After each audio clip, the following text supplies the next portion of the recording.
दिनांक 27 नवंबर 2020 को पुलिस थाना झोटवाड़ा जयपुर के आदेशानुसार पुलिस के साथ कंधे से कंधा मिलाकर काम करने वाले होमगार्ड के जवानों को पॉइंट पर अकेले ही तैनात कर दिया गया, जिसमें खातीपुरा रोड पर रात्रि ऑन ड्यूटी पर तैनात होमगार्ड जवान सुभाष चंद्र गुप्ता की अचानक तबीयत बिगड़ गई।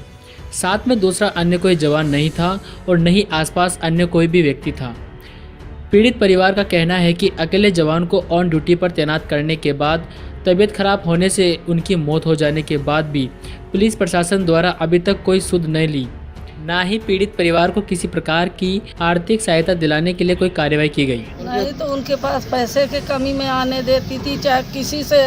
जिस टाइम उनकी मृत्यु हुई है उनकी जेब से मैं 400-500 रुपये निकाली हूँ। मेरा बेटा बाप को पहले दे देता था कि कहीं मेरे बाप का रात बिरात काम नहीं पड़ जाए। चाहे मेरे घर में आटा नहीं होता था, लेकिन बाप के पास 500 रुपये 400 रुपये में हरदम रखती थी। पहनने ओढ़ने की व्यवस्था इतनी अच्छी कर रखी थी। मरने के बाद भी मैं पूरा सामान रख रखी हूँ कि मैं चाह के दिखा सकूँ आप लोगों को कि मैं कितने कपड़े और कितने सुविधा से बेचती थी उनको। मेरा आदमी घुट घुट के 3 महीना तनख्वाह नहीं आई। ये बच्चे दादा चीज़ दिलाओ, बेटा पैसा नहीं है, दादा ये चीज़ लाओ, दादा सब दिवाली पे कपड़ा लाए, बेटा अभी पैसे नहीं है। मेरा आदमी घुट घुट के रहते रहे। इस हफ्ते में आ जाएगा, दूसरे हफ्ते में आ जाएगा, तीसरी है मेरी पड़ोसन है। कफन तक को मेरे पास पैसा नहीं था, कफन तक को कहते हैं कफन अपने घर से लाते हैं, दूसरे के पैसों से नहीं। मैं कफन उधार लाई, लकड़ी उधार लाई। गंगा जी जाने के लिए मेरे पास एक पैसा नहीं है। कौन मुझे अभी 20,000 रुपये देगा कि ले भैया तू गंगा जी चली जा। सब फिर मैं 5 नहीं ज़्यादा कुछ करूँगी, 7 बामन खिलाऊँगी तो भाई उसमें भी पैसा लगेगा। मुझे कौन दे देगा पैसा। मेरा आदमी तो अकेला था, नौकरी करता, उम्र बिता दिया पूरी नौकरी करते करते। मेरी ये जवान लड़की बैठी है, आगे मेरी जवान लड़की का ब्याह शादी कौन करेगा। मेरा लड़का तो इतना नहीं कमाता है। मेरे लड़का तो पे औरत का पे बच्चों का पेट नहीं भर पाता जब से ये लॉकडाउन हुआ। मेरी बेटी की शादी ब्याह कहाँ से करेगा। आज शादियों में आप जानते हो कि 5 लाख 6 लाख 10 लाख मांगते हैं। मैं गरीब आदमी कहाँ से लाएंगे। अब तो मेरा कमाने वाले का भी सहारा नहीं है कि मेरा कमाने वाला इस महीने नहीं अगले महीने ड्यूटी चढ़ेगा। उसके 2 महीने 3 महीने पहले ड्यूटी नहीं दी है। ये कहे कि कोरोना है, इसके डॉक्टर बोल दिया कि तेरे कोई कोरोना नहीं। कल भी डॉक्टर बोल दिया और आज भी मरते मरते डॉक्टर बोल दिया कि इसके कोरोना नहीं है, तेरे कोरोना है, तेरे को ड्यूटी नहीं मिलेगी। 1 महीना घर बैठे रहे, दूसरे महीने ड्यूटी करे। 3 महीना हो गए, आज तक अभी पेमेंट नहीं आया। सब बोलते मेरे खाने वाले घर में 7 जने हैं। 7 जने का माना समझते हो आपकी कितना लगता है, कितना खाने में खर्चा होता है। कितना रात किराया का मकान है, 6,000 तो मेरा किराया जाता है दोनों कमरों का। कहाँ से करेंगे। सबसे ज़्यादा तो मुझे मेरी टेंशन है छोरी की। मेरी लड़की जवान बैठी है, बाप कहता बेटा पैसा ही नहीं इकट्ठा होता, नहीं तेरा ब्याह शादी करवा देता। ऐसे कहते कहते एक तो दूसरी बात अकेले ड्यूटी वहाँ लगाया। अगर एक आदमी और होता। मेरे आदमी को कोई बीमारी नहीं थी, खाली कभी नहीं खा पी के जाते थे तो कमजोरी से चक्कर आ जाते थे, बाकी बीमारी कुछ भी नहीं थी। बीमारी उनके कुछ भी नहीं थी। रात को भी इनको कुछ ऐसा ही हुआ है, जब ये लेट गए फंटे में, अब पड़े ये बेहोश हो गए, होश नहीं आया। वहाँ हॉस्पिटल तक बेहोश ही रहे, बेहोश ही में मर गए, वो बेहोश में ही चले गए। यहाँ आए तो 4 जने से पैसा उगाए तब जाके मेरे आदमी की लकड़ी कफन का इंतजाम करे। हमें थोड़ी ना सपना आ रहा था कि आज आदमी मेरा ड्यूटी जाएगा और ऐसा कुछ हो जाएगा। मैं पहले से पैसा लेके किसी से रख लूँ। मुझे बोलते थे कल पैसे आ जाएंगे, मैं ऑफिस में बात की हूँ, परसों पैसे आ जाएंगे। ऐसे करते करते 3 महीना हो गए। 3 महीना में दूसरा कौन मेरे घर में राशन डालेगा। मैं 7 नवंबर खाने वाले। लॉकडाउन होने के बाद बेटे का हॉस्पिटल नहीं उतना चलता है, वो अपना पेट नहीं भर पाता। हमारा पेट कहाँ से भैया। मेरे नान 2 बच्चे पूरी दिवाली पे सब मिठाई खाए, अच्छी अच्छी चीज़ें खाए, मेरे बच्चे इसी हाल में रहे। हमें दुख नहीं होता है कि हम गवर्नमेंट की नौकरी, मेरा आदमी साला वफादारी करता करता शहीद हो गया, चले गए। सुभाष जी क्या बीमार थे क्या शुरू से ही? बीमार थे क्या लंबे समय से? नहीं, कोई बीमारी नहीं थी। अभी तो सब कुछ चेकअप इसका ऐसे शक के आधार पे सब चेक कराए। डॉक्टर बोला इसके कोई बीमारी नहीं है, सब कुछ ब्लड प्रेशर, खून जांच, पेशाब जांच, बीपी सब कुछ चेक कराए हमें, लेकिन फिर भी उनके विश्वास के लिए हमने थोड़ी बहुत दवाई दिलाए। डॉक्टर बोला इसके कोई बीमारी नहीं है। अब बड़े से बड़े हॉस्पिटल में चेक कराई कि ये कमज़ोर है, कहीं कोई बीमारी हो। डॉक्टर मना कर दिया कोई बीमारी नहीं है इसके, ये थोड़ा कमजोरी है इसके, बस इसी से ये ऐसे रहता है। हॉस्पिटल में आपने जब भर्ती कराया उन्होंने डॉक्टरों का क्या कारण है कि उन्होंने बताया कि जो पीड़ित तो खत्म हुआ है उसका क्या रीज़न बताया उन्होंने तो कहा कि इसके निमोनिया है।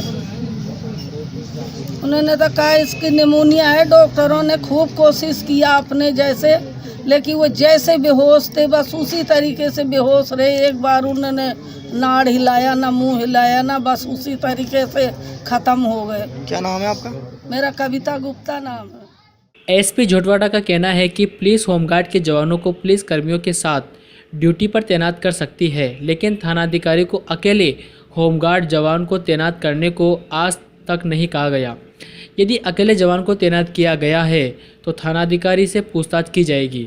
राजस्थान होमगार्ड यूनियन के प्रदेशाध्यक्ष झलकन सिंह राठौड़ ने बताया है कि राज्य सरकार से गुप्ता के परिवार में किसी एक व्यक्ति को होमगार्ड में नौकरी एवं परिवार को आर्थिक सहायता दिलाने की मांग की है। यदि मांगों को पूरा नहीं किया गया तो जिला मुख्यालय पर विरोध प्रदर्शन करने की चेतावनी दी है।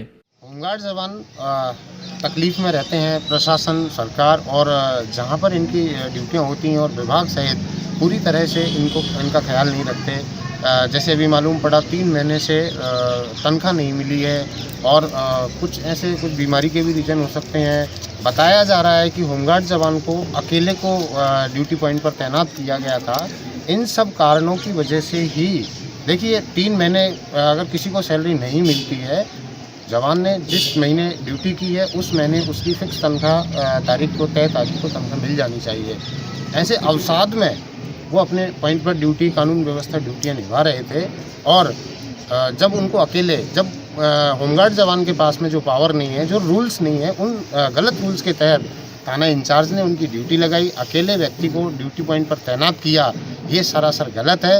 होमगार्ड जवान के साथ में एक पुलिस का जवान या 2 होमगार्ड के जवान लगाने का प्रावधान है, तो इंचार्ज साहब के ऊपर भी इस बात को स्पष्टीकरण देना चाहिए उनको, अन्यथा उनके ऊपर जो आला अफसर हैं, एसपी हैं, कमिश्नर हैं, उनके ऊपर कार्रवाई करें।